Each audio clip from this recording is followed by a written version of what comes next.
Estamos aqui no IBEM, no projeto Entre Gestores, dessa vez o Diálogos, com o professor conferencista Cícero Rocha, presidente e fundador do Instituto Empresariar, e que foi o grande palestrante do primeiro Fórum de Empresas Familiares de Vitória da Conquista.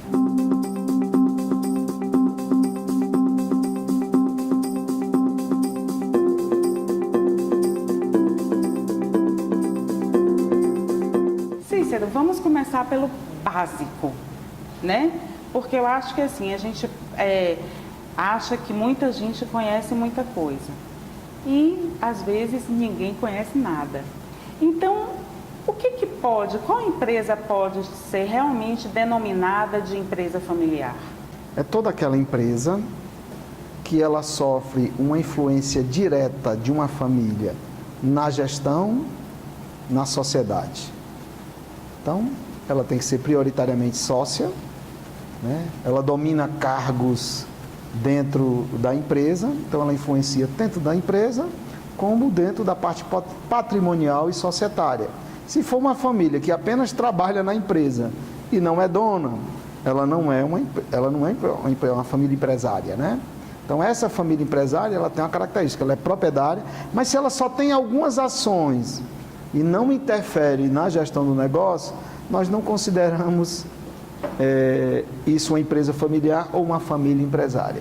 Com todos os seus anos de experiência, de estudo e de consultoria e de prestação de serviço nessa área, inclusive fora do país, você acredita que toda família empresária, como você colocou, passa pelos mesmos desafios, pelos mesmos problemas? Você acha que tem uma similaridade? Esse era meu sonho, porque ficaria mais fácil até de tratar, né?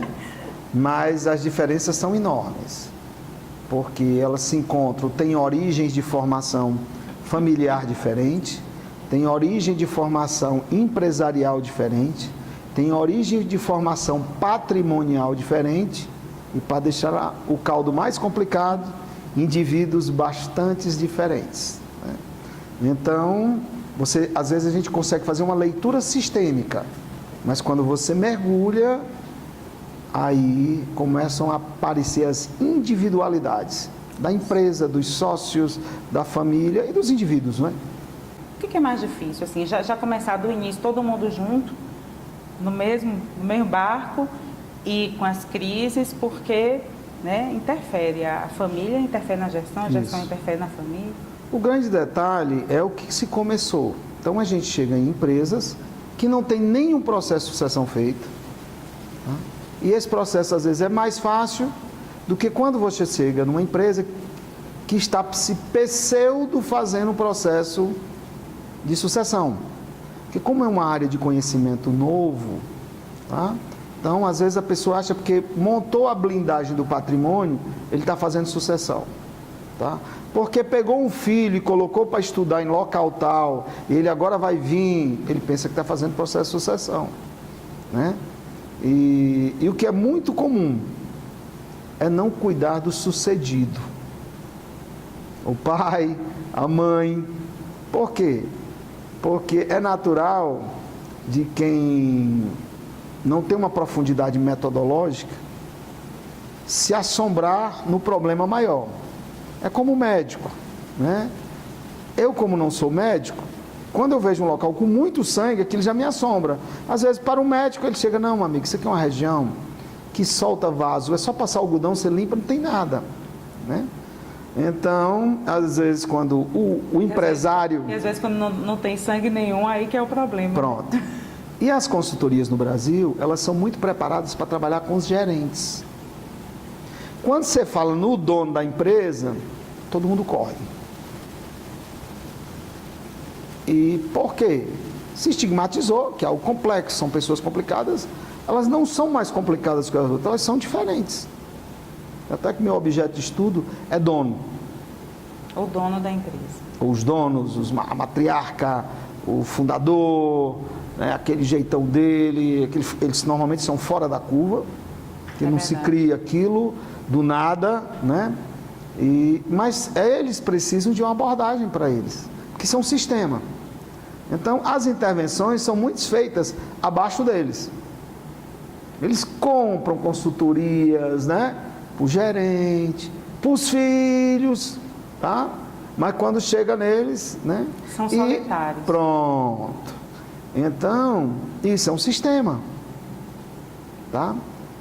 E isso, né, é que hoje no Brasil assombra muito.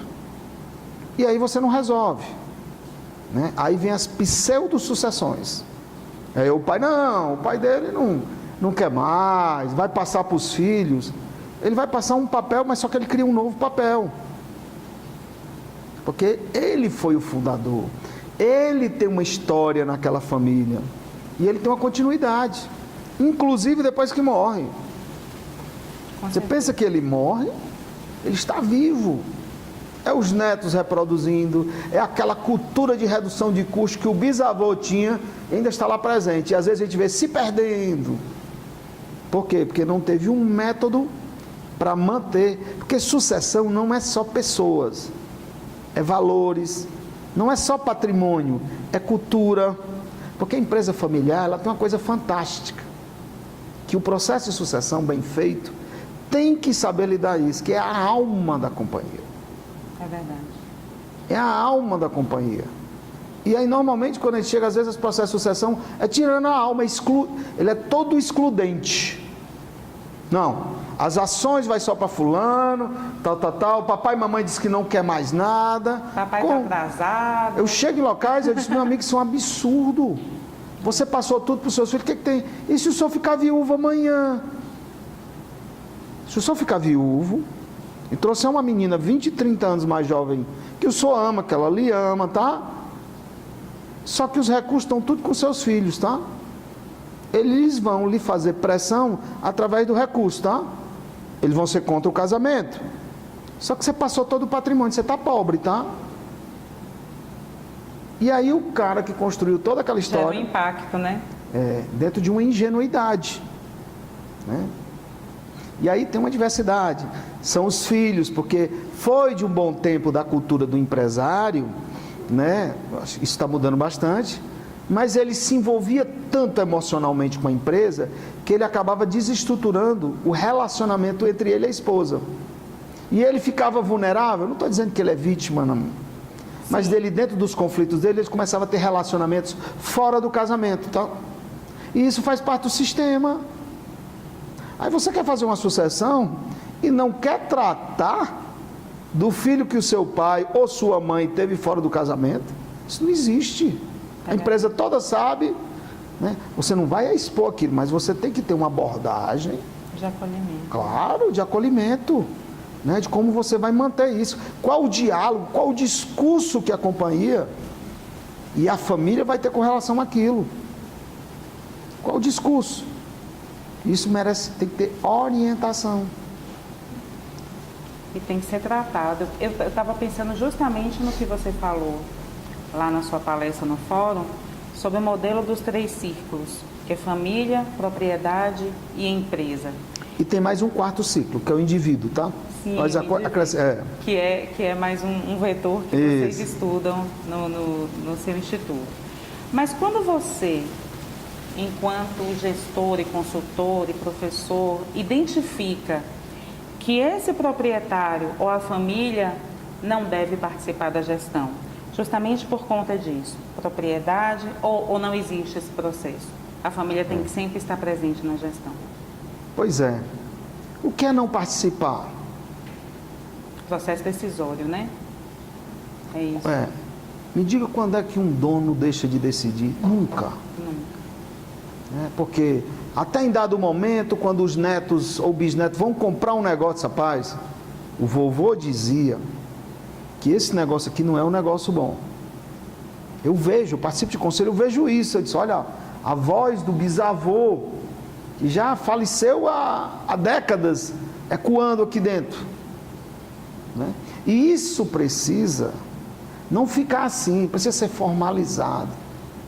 Precisa estar dentro das ritualísticas. Por exemplo, eu vi um caso muito interessante, que um empresário dizia, meu pai, o empresário inventou de entrar na atividade de bebidas. E o avô dele dizia, isso aqui não é atividade para homem. atividade de bebida. Hoje, com o passar de 5, 6 décadas, eles não entram em qualquer atividade que tiver bebida alcoólica. Isso tem que estar registrado, está no histórico. Você tem um exemplo, mas tem vários outros. É verdade. Né? Tem empresas que nós pegamos que têm origens culturais. Nós temos famílias que a gente cuida que são japoneses, que são árabes. E o que é que impacta na gestão? Nós temos famílias de árabes. O organograma de uma família de árabe é diferente. Aí as pessoas pegam o consultor, vai, ou às vezes a pessoa internamente. É um crime. Ele pega o organograma e vai desenhar. Nós desenhamos no papel. O organograma é a planta de estrutura de poder numa companhia. Às vezes eu fico, como no Brasil se subestima isso? Existem mais de 18 designs de organograma. 99% dos designs de organograma no Brasil é industrial. Por exemplo, você pega uma família árabe, quando você vai desenhar os processos do dinheiro, que em outra companhia você bota a tesouraria lá embaixo. A família árabe não, amigo. Ela está lá perto do CEO do presidente. Eles riem, sabe? Eles dizem, professor, você está brincando com a nossa cultura? Eu disse, não, meu filho, eu respeito. Que parece um absurdo em qualquer companhia, que você tem o CEO e o presidente, a tesouraria do lado dele. Ele vai e olha, mas é da cultura dele. Isso é uma questão de certo e errado. Aí você vai fazer um organograma e não tem a visão do design, a influência da família no organograma. Né? Tem famílias extremamente voltadas às pessoas.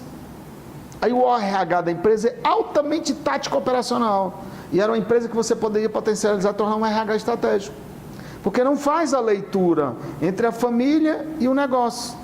E aí normalmente o que é que se faz? Eu pego o organograma, copio de outras empresas e colo.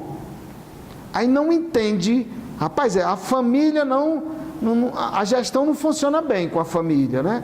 Você meteu uma saia justa, que é um organograma mal feito, né? O organograma mal feito é uma roupa que não foi desenhada para você e você mete, tá? Isso vai criando disfunção no desempenho, na gestão, na perenização, na rentabilidade da companhia. Você imagina um comportamento da família prejudicando na DRE. Então, assim, o que a gente pode inferir disso daí é que a história da família, crenças, valores, rituais, interferem na longevidade do negócio. As pessoas me perguntam muito isso, até onde, né? Eu digo que muito mais do que a gente imagina, e de ordem geral, são eles que guiam, são esses valores. Né? A maneira como a família se comporta. Os valores Olha, aquele grupo não se atraiu pelo acaso, não foi um saquinho da cegonha que furou e caiu ali não, tá? Né? Aquilo tem todo um ritual, né? No nosso trabalho, no instituto, às vezes os clientes devem olhar e dizer, esse pessoal está doido. O que eles querem saber? Como é que a gente se reúne? Como é que é a comida? Aquilo, quando nós vamos montar a estrutura de performance da empresa, então as reuniões da família em casa, do mesmo jeito as reuniões a gente vê, tá?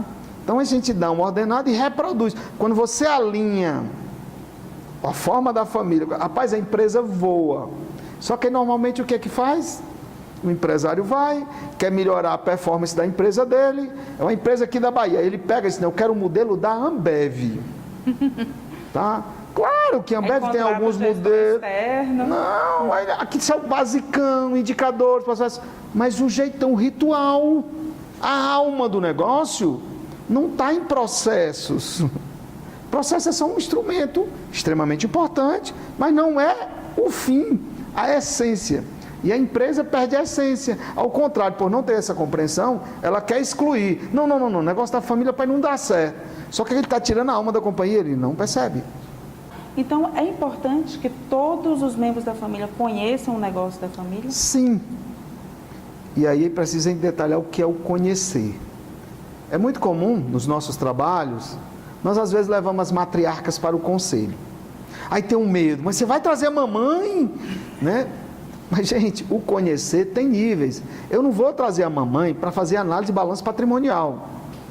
Até que se ela for contadora, eu vou até estimular. Não é isso. É para preparar, dar o mínimo de informação possível, porque ela está dentro do sistema. A mamãe, que não tem que saber de balanço patrimonial, que não saber de DRE. No almoço do domingo ela decide tanta coisa, Oh, meu Deus. porque o papai, quando vai dormir, sem falar de balanço patrimonial e tal, traz toda uma problemática para ela, tá? Esperando que ela dê solução.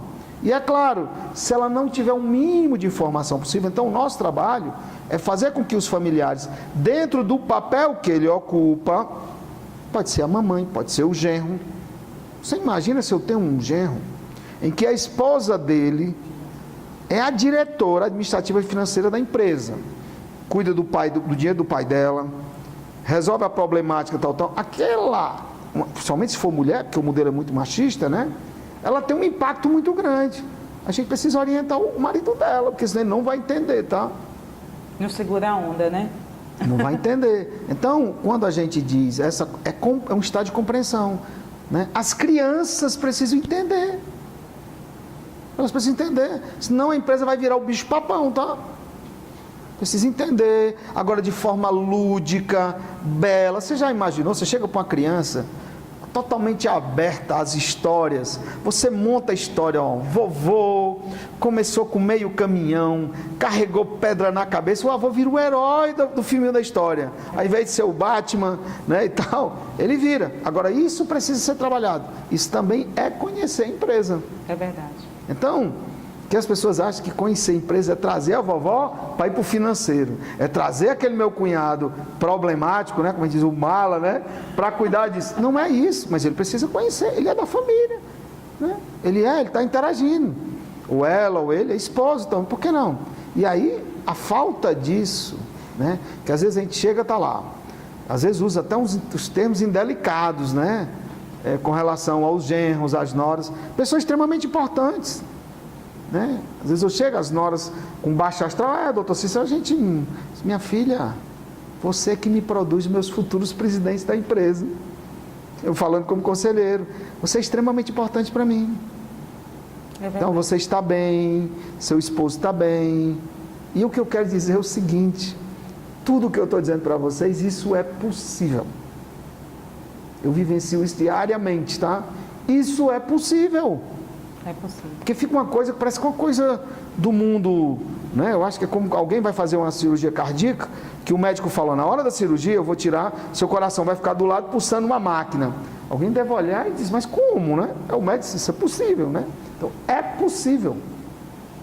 É possível, se bem estudado, se bem trabalhado, com os profissionais. É como na cirurgia, corretos. né? É como na cirurgia, é possível. Agora tem que realmente as condições necessárias, né? A gente coloca muito que um processo de sucessão, ele envolve 4 patamares. O primeiro, coragem. O segundo, extremamente importante, você vai precisar investir. Que é uma coisa, por não perceber o valor disso, aí o empresário, por economia, ele começa ele mesmo a fazer o processo de sucessão. Ou arma uma armadilha enorme, normalmente para pobre da gestora do RH. Não, minha filha, os meninos gostam muito, vai vendo isso, ela vai lendo um livro e começa ela mesma fazendo, tá? E aí é um risco enorme. Porque, de uma maneira meio atabalhoada, né? das melhores das intenções, tá? Mas, exatamente. Sem o profissionalismo necessário. Sem o profissionalismo, porque é uma área delicada, né? Extremamente importante e que alavanca muito.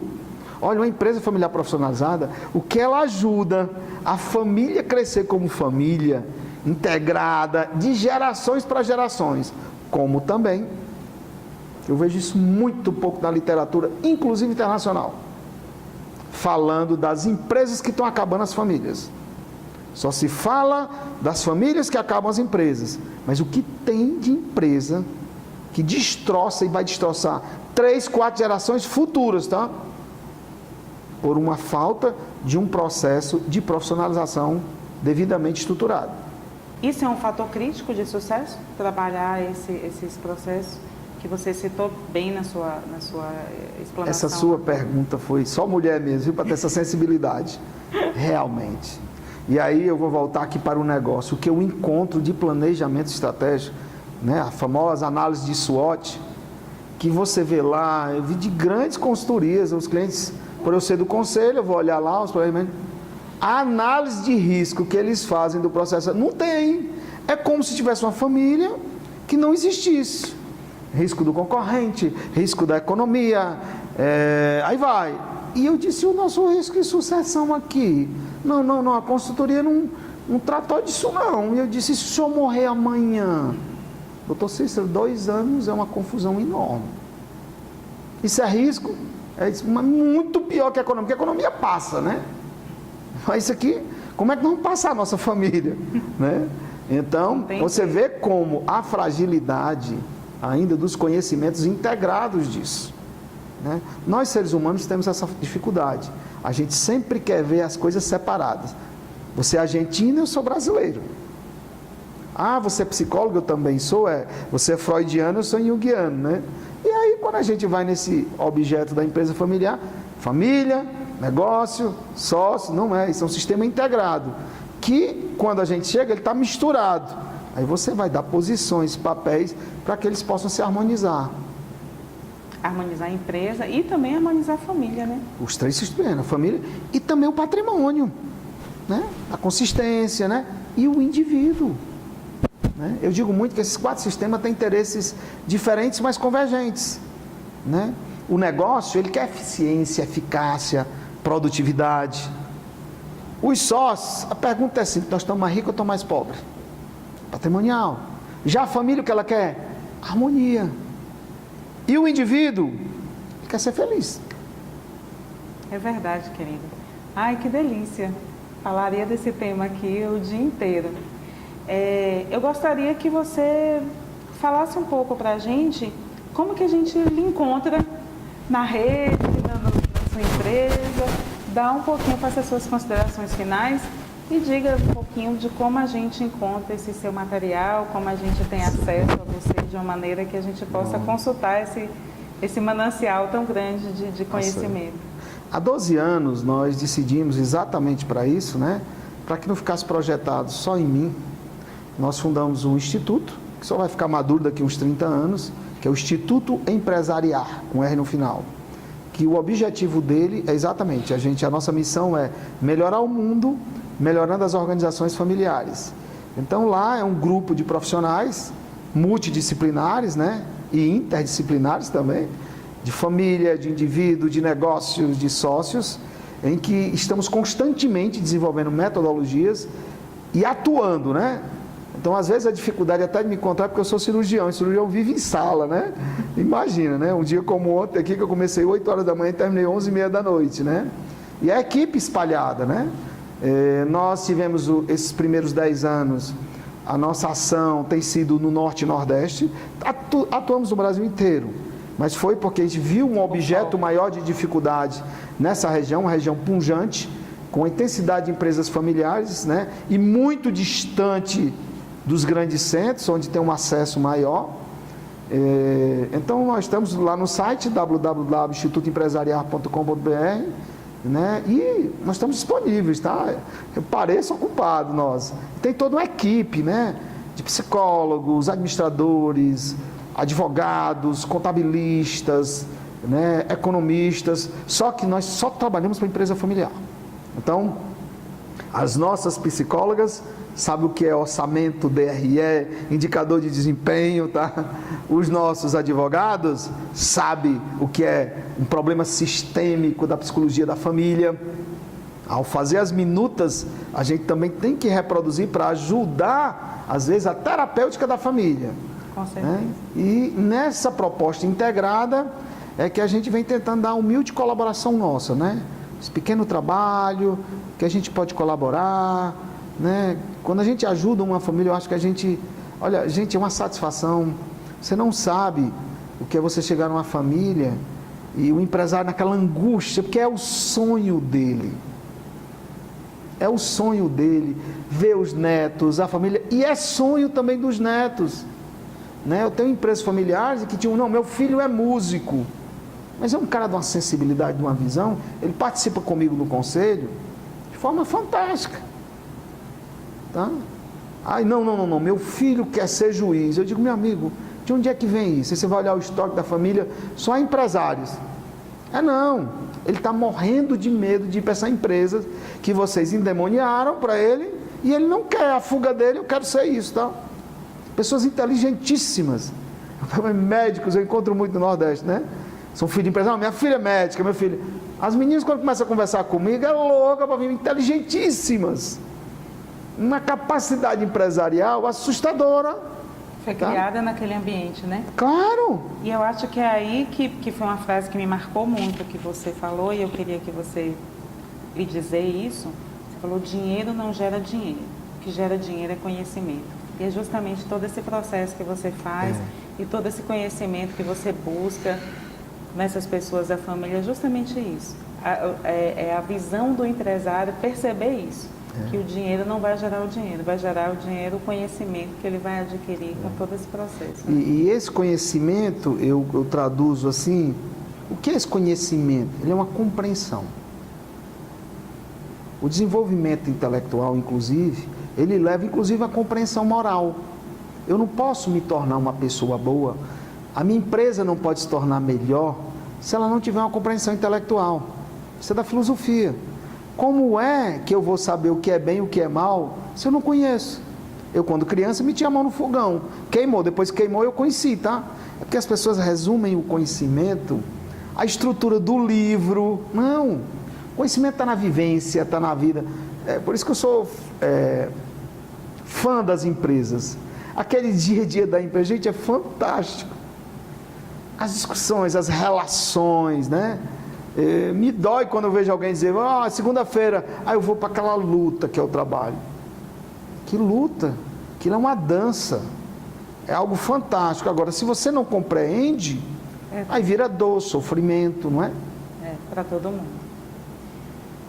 Pois é, estamos aqui no projeto Entre Gestores, Diálogos, com o professor Cícero Rocha, professor, palestrante, consultor, mestre, doutor, essa pessoa fantástica, de um conhecimento grandioso em empresa familiar. Fica o convite, ficou o gostinho de quero mais. Eu fiquei muito feliz, viu? De voltar, conhecer, quando vier a Vitória da Conquista, venha ao IBEM, será sempre muito bem recebido. E tivemos muita felicidade, uma honra enorme em recebê-lo aqui. Nós é que agradecemos, né? Um público enorme daquele de empresários, que a gente sabe que é um tema delicado. São pessoas que têm tantos professores fantásticos para ouvir, né? Vocês mesmo aqui, né? Fundação Getúlio Vargas, que vocês representam. E assim, poderia estar convidando pessoas. E me convidar, eu me sinto assim, sabe? Lisonjeado para mostrar esse humilde trabalho que a gente está fazendo. Será que pode colaborar? Não pode? Né? Eu tento fazer um esforço muito grande, não aquela coisa da visão do guru. Não, o que a gente pode colaborar? O que né? A gente precisa fazer as coisas também. Precisa ir no detalhe, ver. Para criar valor, né? Tem que gerar valor, né? Um valor numa visão até mais holística das coisas, né? Muito obrigado. Muito obrigada, meu querido. Muito bom. Muito feliz em receber. Obrigado. Aqui. Saúde e paz.